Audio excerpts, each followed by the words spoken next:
नमस्कार दोस्तों, मैं रविकांत कुमार श्रीमणी प्रॉपर्टी में आज फिर से आपका स्वागत करता हूं। दोस्तों, आज आप लोगों से कोई प्लॉट के बारे में नहीं, वीडियो जो शूट कर रहे हैं हम लोग, वो किसी प्लॉट के बारे में नहीं है। एक आप लोगों से एक डिस्कशन है जो कि हम लोग लगातार करना चाह रहे थे, जो कि नहीं हो पा रहा था काफ़ी समय से। मेरे चैनल पे एक बार हमने बहुत पहले, लगभग 6 महीने 9 महीने पहले अपलोड किया था। उसके बाद से हाँ, हम इसमें इसमें कुछ भी अपलोड इस टाइप का नहीं कर पाए हैं। प्रॉपर्टी कैसे खरीदें, कब खरीदें, किस टाइप से खरीदें, मतलब कि किस टाइप का प्रॉपर्टी खरीदें, आपकी ज़रूरत की चीज़, प्रॉपर्टी कैसा होगा, होना चाहिए, तो उसके बारे में बात करना चाह रहे थे दोस्तों। उसके बाद हमारे पास क्या क्या प्रॉपर्टी है उसके बारे में अपडेट देना चाह रहे थे। वीडियो थोड़ा सा लंबा होगा, लेकिन अगर आप ध्यान से सुनेंगे तो सब कुछ अपडेट होगा। उसके अलावा साथ साथ में ये भी अपडेट हो जाएगा कि हमारे पास कौन कौन से लोकेशन में क्या क्या प्रॉपर्टी है, किस रेंज की है, कमर्शियल है, रेजिडेंशियल है, जो भी है। दोस्तों, वीडियो में आगे बढ़ने से पहले आप लोगों से निवेदन है कि वीडियो को अंत तक देखें। इससे आपको आज बहुत सारी महत्वपूर्ण जानकारियाँ मिलेंगी पटना में प्रॉपर्टी के बारे में, खासकर 0 माइल लोकेशन और टोल टैक्स लोकेशन के बारे में। दोस्तों, आज जो प्लॉट के बारे में बात करना चाह रहे हैं, उससे पहले एक और आप लोगों को जानकारी दे दें कि हमारा चैनल जो है, फेसबुक पे भी हमारा चैनल अवेलेबल है, उसको भी आप फॉलो कर सकते हैं। और आप व्हाट्सएप से भी श्रीमणी प्रॉपर्टी को आप फॉलो करके सारा अपडेट आप अपने मोबाइल पे ले सकते हैं। और यूट्यूब पर जो आप जब हमें सब्सक्राइब कीजिएगा तो साथ में बेल आइकन भी ऑन कर लीजिएगा, उससे नोटिफिकेशन मिलता रहेगा आपको सबसे पहले कि हाँ, हमारा कोई भी वीडियो अपलोड हुआ है। दोस्तों, कोई भी प्लॉट कब खरीदें, कैसे खरीदें, कितनी जल्दी खरीदें, सबसे पहले प्लॉट खरीदने का सही समय। दोस्तों, प्लॉट खरीदने का जो सही समय होता है दोस्तों, वो आपको 20 से 25 से लेकर 40 की उम्र में आपको अगर प्लॉट आप ले लेते हैं तो ये बेहतर समय होता है। इससे क्या होता है कि आपको फिर उसको कंस्ट्रक्ट करने का पूरा समय मिल पाता है। हम आपका इनकम नहीं, आय नहीं जानते, लेकिन अगर 25 से 40 के बीच में आपके पास अगर प्लॉट होता है तो आप 40 से के बाद आप उसको कंस्ट्रक्ट करके अपना घर वगैरह का प्लान कर सकते हैं। दोस्तों, 40 के बाद जब किसी भी एक प्रैक्टिकल बात कर रहे हैं, किन्हीं के भी बच्चे हैं पढ़ने लिखने वाले, अगर थोड़े बड़े होने लगते हैं तो उनका खर्च बढ़ जाता है। उससे एक प्लॉट खरीदना एक मुश्त ज़्यादा मुश्किल हो जाता है। एक आम आदमी की बात कर रहे हैं, क्योंकि हम एक आम आदमी है, साधारण आदमी है, एक साधारण से घर से हैं, साधारण इनकम करने वाले व्यक्ति हैं। तो जो एक आम आदमी की ज़रूरत की बात होती है, जो अगर उन्हें उनके बच्चे बड़े हो जाते हैं तो पढ़ाई लिखाई का बोझ या और भी बहुत तरह का प्रेशर हो जाता है। इसलिए घर बनाने का जितना का भी आपका बजट है, सपना है, जो भी है, छोटा हो, 5 धुर हो, 10 धुर हो, 12 धुर हो, 20 धुर हो, 1.5 कट्ठा हो, जितनी भी आपकी आपका अपना पॉकेट अलाउ करता है, आपका जो सेविंग्स है जो अलाउ करता है, वो आप 40 तक जरूर खरीद लें, जो भी हो सके। और जब कंस्ट्रक्शन की बात आती है दोस्तों, तो वो आप और हम मैनेज, कोई भी मैनेज कर सकता है। अगर बच्चों की पढ़ाई हो रही है तो हम जितने पैसे बचे उतने में ही, उतना ही साल भर में कंस्ट्रक्शन करके मतलब अपने घर का सपना किसी भी तरह से पूरा कर सकते हैं। लेकिन प्लॉट बहुत महत्वपूर्ण होता है, जो कि मोटे खर्चे जीवन में शुरू होने के पहले ही कर लेने चाहिए। अपनी सेविंग का जो एक हिस्सा होता है, अगर आप कहीं शहर में एक प्लान कर रहे हैं कि एक फिक्स जगह हमारी होनी चाहिए, तो अपने सेविंग, जीवन का सेविंग जिस दिन कमाई शुरू हो उसी दिन से शुरू करके आप कोशिश करें कि हमारा कोई भी एक घर बनाने का जगह जरूर 40 तक खरीद लें, अपनी उम्र 40 होने से पहले। उसके बाद आपको जब भी समय मिले उसमें थोड़े थोड़े पैसे लगा के आप उसको धीरे धीरे कंस्ट्रक्ट करवा सकते हैं। उसके लिए जब हमारे पास प्लॉट है तो उसके लिए बंदिशें नहीं होती है। अगर जिनके पास अच्छे पैसे हैं उनके लिए तो कोई परेशानी नहीं है, लेकिन एक आम आदमी जिनका कि बहुत कम सेविंग कर पाते हैं उनके लिए यही तरीका सही होता है। दोस्तों, उसके बाद अब हम लोग बात करें कि प्लॉट किस टाइप के होते हैं, कैसे खरीदना चाहिए। प्लॉट खरीदने के लिए दोस्तों सबसे पहले आप लोगों को ये बता दें कि प्लॉट दो तरीके के मुख्य रूप से होते हैं। मुख्य मुख्य रूप से अगर हम लोग गरमा जरुआ वगैरह की बात छोड़ दें, या गरमा जरुआ आम, गरमा जरुआ खास फिर खास माल की ज़मीनें होती हैं, कुछ मठ की ज़मीनें होती हैं, तो वो सब तो बिल्कुल नहीं खरीदनी चाहिए। गरमा जरुआ अगर मकान ज़मीन मालिक का नाम चढ़ा हुआ है, अगर उनके खतियान में गरमा मालिक का नाम चढ़ा हुआ है, तब आप ले सकते हैं। लेकिन उसमें भी एक आपको रैयती करवाने में उसमें एक बहुत ज़्यादा फ़ी देना होता है सरकार को अलग से। आपको रजिस्ट्री तो देना ही होगा, और रजिस्ट्री के बराबर लगभग उतना ही फ़ी फिर से सरकार को दे के आप फॉर्म एम लेके आप उसको उसमें रैयती के रैयत कहला सकते हैं। लेकिन उसमें भी परेशानी है दोस्तों, एक अच्छे वकील के द्वारा आपको करवाना होगा। तो गरमाजरुआ मालिक वाला ज़मीन केवल आप ले सकते हैं, उसके अलावा बाकी कोई भी गरमाजरुआ मैट की ज़मीनें आप लोग बिल्कुल ना खरीदें। गरमाजरुआ मालिक वाला में भी अगर संभव हो, अगर दूसरा ऑप्शन मिले तो पहले दूसरा ऑप्शन को आप लोग दूसरे ऑप्शन का ज़मीन फ्रेश ज़मीन ही खरीदें। गरमाजरुआ मालिक वाला भी जो रैयत का नाम अगर गरमाजरुआ में मालिक का नाम चढ़ा भी हुआ है, तो उसमें भी काफ़ी परेशानी है। उसको रैयती करवाने में काफ़ी प्रक्रिया का सामना करना पड़ता है। एक वकील के द्वारा एक अच्छा खासा मोटी रकम फीस के रूप में गवर्नमेंट को देना होता है, जितना कि आपका लगभग रजिस्ट्री चार्ज लगा होगा उतना लगभग। उसके बाद काफ़ी समय तक इंतजार भी करना पड़ता है। जो वो ऑर्डर होता है डिपार्टमेंट से, और उसमें काफ़ी कुछ करना पड़ता है, बाकी काफ़ी भाग दौड़ है। तो हम तो कहेंगे कि उससे भी आप लोग अपने प्लॉट से, वैसे प्लॉट से भी दूरी बनाएं। वैसे प्लॉट को बिल्कुल ना खरीदें। अगर खरीदने का परेशानी की नौबत भी आए तो उसको कुछ कम रेट पे बार्गेन करके खरीदें। उससे अगर बाजार मूल्य से काफ़ी कम रेट पे मिल रहा है, अगर 25% 30% डिस्काउंट पे मिल रहा है, तब खरीद सकते हैं। क्योंकि वो अगर सस्ता पड़ा है तो उस पैसे से आप फिर उसको वो काम करवा सकते हैं। किसी वो भी लेने के पहले अच्छी तरह से अपने पेपर को किसी कातिब से या अच्छे वकील से, जो ज़मीन के वकील हैं, उनसे दिखवा लें कि ये रैयत में कन्वर्ट हो जाएगा या नहीं, तभी उस प्लॉट को हाथ लगाएं। उसके बाद आ जाते हैं दोस्तों खतियानी प्लॉट और रजिस्ट्री प्लॉट की। खतियानी प्लॉट पहले बात कर लें तो खतियानी प्लॉट दोस्तों, जो कभी जिन्होंने नहीं बेचा है 1955 के बाद ज़मीन, उनका खतियानी प्लॉट कहा जाता है। और उनका जो है उनका कोई डीड नहीं होता, खतियान पे ही उनका नाम होता है, उनके बाप दादा परदादा का, और उसके हिसाब से ही प्लॉट का फिर आगे पीढ़ी दर पीढ़ी बंटवारा होता है या मिलान करना होता है। दोस्तों, खतियानी प्लॉट में जिनका भी नाम है, उन उस समय से लेके लेने के पहले उस प्लॉट को अभी तक का बंसावली मिला लें। बंसावली के अनुसार बंटवारा जरूर मिलवा लें। बंटवारा मिलाने के साथ अभी के डेट में जमाबंदी जिनके नाम से है उन्हीं से रजिस्ट्री करवाएं। जिनके नाम से जमाबंदी नहीं है उनके नाम से बिल्कुल भी उनसे रजिस्ट्री ना लें। जमाबंदी जिनके नाम से कायम है और वो जमाबंदी सही कायम है, वो भी मिलान जरूर कर लें। और जमाबंदी जब कायम है, नया जमाबंदी है, नया जमाबंदी ट्रांसफ़र हो चुका है, अपडेट है, करंट रसीद कटा हुआ है, तो आप उनसे रजिस्ट्री ले सकते हैं। उसमें भी खास ख्याल रखें कि उनके जो नज़दीकी भाई बंधु चाचा बहन जो भी हों, उनसे गवाह में दस्तखत जरूर करवाएं।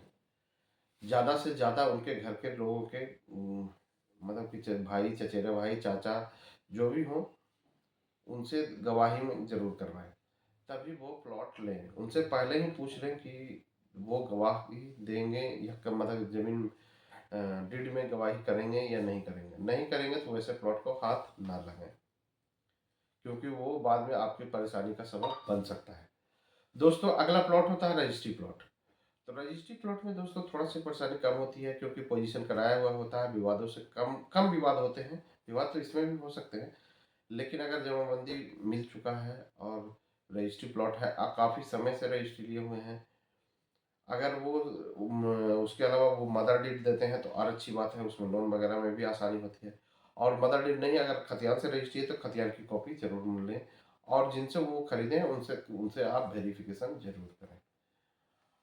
दोस्तों, ये हो गया प्लॉट हम लोग कैसे खरीदें, किस प्रकार के प्लॉट खरीदें उसके बारे में। दोस्तों, जब प्लॉट कोई भी प्लॉट हम बुक कर रहे हैं, अगर खतियानी हो या रजिस्ट्री हो या जो भी हो, दोनों में से, तो सबसे पहले उनको टोकन देके उनका उस जमीन का पोजीशन जरूर करा लें। पोजीशन कराने से दोस्तों क्या होता है कि आपको फिजिकल जो कोई विवाद होता है जमीन पे वो सामने आ जाता है। मान लिया जाए जमीन सही भी है लेकिन कब्जा उनका गलत, ज्यादा थोड़ा बहुत इधर उधर कहीं नापी में पोजीशन में आपको किसी दूसरे की जमीन में तो नहीं थोड़ा बहुत घुसा के आपको नापी करके दे रहे हैं, तो वो कंफर्म करने के लिए आपको जमीन का पोजीशन कराएं और उस कम से कम 15 दिन वेट करें। 15 दिन वेट करने पे अगर अगले किसी को भी परेशानी आएगी तो वो आपका पिलर या पोजीशन के साथ छेड़छाड़ करेगा, तो आप उसको फिर कंफर्म, अगर नहीं कोई छेड़छाड़ होता है तब आप कंफर्म है, आगे आप एग्रीमेंट के लेके एक सही समय अपने जितना भी समय में आप पेमेंट कर सकते हैं उतना समय अगले से मांग करें। उस हिसाब से अगर वो देने के लिए तैयार है तो आप अपना प्लॉट बुक कर सकते हैं। और अगर पिलर में या आपके पोजीशन से कोई छेड़छाड़ करता है तो इसका मतलब है कि उस प्लॉट में फिजिकल विवाद है, जमीन सही का पेपर सही है लेकिन नापी में कहीं ना कहीं विवाद है। तो फिर उस प्लॉट को जमीन वाली से कहें कि सही करके दें, या फिर और नहीं तो सही नापी करके दें और अगले के साथ विवाद में आप ना पड़े, न तो आपकी पूरी जिंदगी विवाद में ही चली जाएगी, क्योंकि जमीन का विवाद इतनी आसानी से पीछा नहीं छोड़ता है दोस्तों। तो इसके बाद अब आप लोग के साथ जैसे ही अगर अगर सब कुछ सही रहा, आपका पोजीशन एकदम बिल्कुल क्लियर है, तो आप पेमेंट दें, और जो भी पेमेंट दें वो एग्रीमेंट पेपर पे जरूर चढ़वाएं। जब जब पेमेंट दें, जब जब जिस जिस किस्त में दें, पेमेंट पे बिना किस्त चढ़वाए आप पेमेंट ना दें, सामने में तुरंत दें और तुरंत चढ़वाएं। और निश्चित समय सीमा के अंदर जब भी जितना दिन का भी एग्रीमेंट हो उस एग्रीमेंट के टाइम में आप रजिस्ट्री उसको जरूर ले लें, क्योंकि जैसे ही आप रजिस्ट्री नहीं लेते हैं तो फिर अगले को आप से कुछ एक्स्ट्रा पैसे या कुछ भी आपको पर किसी भी तरह से परेशान करने का पूरा अधिकार हो जाता है दोस्तों। तो आप वो अगले को कभी मौका ना दें कि एग्रीमेंट फेल करके समय सीमा बढ़ाएं, उससे आप उसके हाथों में चले जाते हैं, मजबूर हो जाते हैं उसकी सारी कही बातों को मानने के लिए। अब दोस्तों, हो गया जमीन किस प्रकार का खरीदें, किस तरह से खरीदें, कैसे पोजीशन लें, क्या करें उसके बारे में। अब हमारे पास क्या क्या यूनिट अवेलेबल है दोस्तों उसके बारे में हम कुछ बता दें। हमारा काम मुख्यतः दोस्तों पटना 0 माइल के आसपास होता है, बस स्टैंड के आसपास होता है। उसके अलावा हमारे पास संपतचक में भी कुछ यूनिट्स अवेलेबल है। उसके अलावा हमारे पास दोस्तों संपतचक में भी यूनिट्स कुछ अवेलेबल है। उसके अलावा हमारे पास कुछ करमली चक में है, दीदारगंज में है, और कुछ कमर्शियल प्लॉट भी अवेलेबल है दोस्तों दीदारगंज और उसके आसपास। हम लोग शुरू करें दोस्तों एक प्लॉट से, एक एक प्लॉट करके आप लोगों को जानकारी देते हैं। हमारे पास सबसे शुरू करते हैं जगनपुरा से। जगनपुरा आप लोग जैसा कि जानते होंगे मुख्य इलाका है पटना का। जगनपुरा के दक्षिण में वाटर पार्क है। वाटर पार्क से उत्तर साइड में उदयनी में अपने पास एक आधे कट्टे का प्लॉट है दोस्तों। पूरा का फेस है, 15 फीट फ्रंट है। उसका प्राइस है दोस्तों, बाउंड्री कराया हुआ है और वाटर पार्क से मात्र 100 मीटर की दूरी पे है, और उसी रास्ते पे है जिस रास्ते पे वाटर पार्क है। पूरा का फेस है, 17 फीट फ्रंट है, बाउंड्री कराया हुआ है, और उसका प्राइस है दोस्तों 30 लाख रुपए। उसके बाद आ जाए हम लोग संपत चक में दोस्तों। संपत चक में अगर हम लोग आ जाते हैं तो हमारे पास 1313 स्क्वायर फीट का एक प्लॉट है, रजिस्ट्री प्लॉट है, 16 फीट रास्ते के साथ है, 70 फीट अलग से डायरेक्ट कनेक्टेड है। सिर्फ चौथा प्लॉट है 70 फीट के अलग से, और उषा मार्टिन स्कूल से बिल्कुल पास में है, 1.8 किलोमीटर की दूरी पे है। उसमें से भी 1 किलोमीटर रोड बना हुआ है और 800 मीटर कच्ची अलंग है। 70 फीट का अलंग है, उससे 16 फीट का रास्ता है। उस पर 1313 स्क्वायर फीट का एक 24 फीट फ्रंट के साथ हमारे पास प्लॉट है दोस्तों। इसका प्राइस है दोस्तों 26 लाख रुपए कट्ठा, फिक्स प्राइस है, कोई निगोशिएबल नहीं है, जिसमें कि 1200 स्क्वायर फीट होगा। प्रति 1200 स्क्वायर फीट 26 लाख रुपए कट्ठा। 1313 स्क्वायर फीट है, मतलब 26 लाख से थोड़ा सा ज़्यादा होगा, कोई निगोशिएशन इसमें नहीं है दोस्तों। इसके बाद हमारे पास अगला प्लॉट आता है बस स्टैंड के आसपास। बस स्टैंड के आसपास हमारे पास एक 2300 स्क्वायर फीट का प्लॉट है दोस्तों। वो 2300 स्क्वायर फीट 20 फीट रास्ते पे है, मेट्रो के पास है, बस स्टैंड के पूरब के साइड में है मेट्रो। जहाँ पे पहला स्टेशन आ रहा है यार्ड एकम स्टेशन, वो यहीं पे बिल्कुल पास में है। मेट्रो से मात्र 300 से 400 मीटर की दूरी पे है। 20 फीट रास्ते के साथ है। 33 फीट का छत नहीं दोस्तों, 35 फीट 10 इंच का फ्रंट है। और उस प्लॉट का प्राइस है 60 लाख रुपए दोस्तों। 60 लाख रुपए कट्ठा प्रति 1200 स्क्वायर फीट। लेकिन इसमें आप लोग अगर हमारे साथ बैठेंगे प्रेम पूर्वक तो उसमें कुछ ना कुछ कम ज़्यादा हो जाएगा। ये नेगोशिएबल प्राइस है दोस्तों। इसके बाद इसी जगह पे थोड़ा सा 200-300 मीटर आगे बढ़ने पे एक मेरा खुद का प्लॉट है, उसी के ठीक सामने 763 स्क्वायर फीट का प्लॉट है दोस्तों। 763 स्क्वायर फीट, 763 स्क्वायर फीट का प्लॉट है दोस्तों।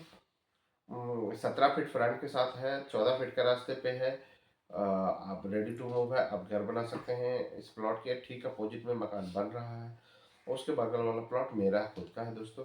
मेरे पड़ोसी अगर भी बनना चाहते हैं तो बन सकते हैं 763 स्क्वायर फीट के साथ। उसका प्राइस है दोस्तों 38.5 लाख रुपए। हमारे चैनल पे उसका सिंगल वीडियो भी अवेलेबल है, आप उस पे मेरे चैनल पे जाके उसको भी आप देख सकते हैं। उसका 38.5 लाख रुपए कट्ठा नहीं है दोस्तों, 763 स्क्वायर फीट का प्राइस है 38.5 लाख रुपए। उसके बाद बस स्टैंड के पास जस्ट बगल में आरपीएस स्कूल है दोस्तों। उस स्कूल वाला गली में ही, उस गली से 16 फीट का एक कटरा रास्ता है। मात्र स्कूल से 300 मीटर की दूरी पे, 350 मीटर की दूरी पे 16 फीट के रास्ते पे ढलैया रोड पे बीच बसावट के बीचों बीच वीआईपी एक डेवलप्ड मोहल्ले में एक मेरे पास 783 स्क्वायर फीट का प्लॉट है दोस्तों। पश्चिम का फेस है, 17 फीट फ्रंट है। उसका भी प्राइस 64 लाख रुपए है दोस्तों, जो कि नेगोशिएबल है। आप उस पर चाहें तो अभी तुरंत घर बना सकते हैं। इससे आगे हम लोग बढ़े दोस्तों तो हमारे पास करमाली चक में एक नया साइड हमने लिया है। उसका 17 कट्ठे का, उसमें जो मुख्य मतलब प्लॉटिंग के बाद जो रेस्ट एरिया बचता है वो 15 सवा 15 कट्ठा बच रहा है। उसमें 6 कॉर्नर है और 6 सिंगल साइड है। जो सिंगल साइड का प्राइस है तो होगा दोस्तों भविष्य में वो होगा 40 लाख रुपए कट्ठा डेवलप करने के बाद, क्योंकि अभी उसमें प्याज का फसल लगा हुआ है। उसको डेवलप करने के बाद उसका प्राइस होगा 40 लाख रुपए कट्ठा। और जो कॉर्नर होगा वो उसका प्राइस होगा दोस्तों 45 लाख रुपए कट्ठा। लेकिन अगर आप बिफोर बुक कराते हैं, अभी बुक कराते हैं, तो उसमें हम लोग प्राइस रखे हैं कॉर्नर का 40 लाख रुपए और सिंगल साइड का 38 लाख रुपए। आप चाहें तो अभी बुक करा के 5 लाख रुपए से आप बुक करा सकते हैं। उसके बाद आपको जो भी पेमेंट देना है डेवलप करने के बाद देना है। और इसमें अभी से 9 महीने का आपको समय मिल जाएगा दोस्तों। बढ़ते हैं अगले प्लॉट की ओर। एक हमारे पास कोठिया देवी स्थान के पास सेमी कमर्शियल प्लॉट है दोस्तों। अलंग पे है, करीब 16-17 फीट के अलंग पे है। और कॉर्नर का प्लॉट है, 2.5 कट्ठे का प्लॉट है। पूरब का फेस है, उत्तर का फेस है, दो साइड का रास्ता है।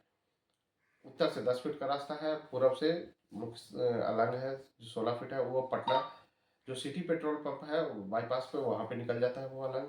और जेसीबी के पास भी कन्वर्ट होकर निकलता है। तो उस मुख्य अलंग पे है, पिच रोड से मात्र 100 मीटर की दूरी पे है। पूरब का फेस है, 26 फीट बाई 95 फीट का फ्रंट है।